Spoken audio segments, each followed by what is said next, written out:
بسم اللہ الرحمن الرحیم۔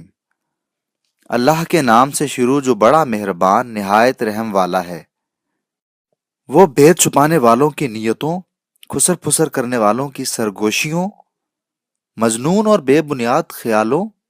دل میں جمے ہوئے یقینی ارادوں، پلکوں کے نیچے کنکھیوں کے اشاروں، دل کی تہوں اور غیب کی گہرائیوں میں چھپی ہوئی چیزوں کو جانتا ہے، اور ان آوازوں کا سننے والا ہے جن کو کان لگا کر سننے کے لیے کانوں کے سوراخوں کو جھکنا پڑتا ہے، اور چونٹیوں کے موسم گرما کے مسکنوں اور حشرات الارض کے موسم سرما بسر کرنے کے مقاموں سے آگاہ ہے، اور پسر مردہ عورتوں کے درد بھرے نالوں کی گونج اور قدموں کی چاپ کا سننے والا ہے، اور سبز پتیوں کے غلافوں کے اندرونی خولوں میں پھلوں کی نشوونما پانے کی جگہوں اور پہاڑوں کی کھوؤں اور ان کے نشیبوں میں وحشی جانوروں کی پناہ گاہوں اور درختوں کے تنوں اور ان کے چھلکوں میں مچھروں کے سر چھپانے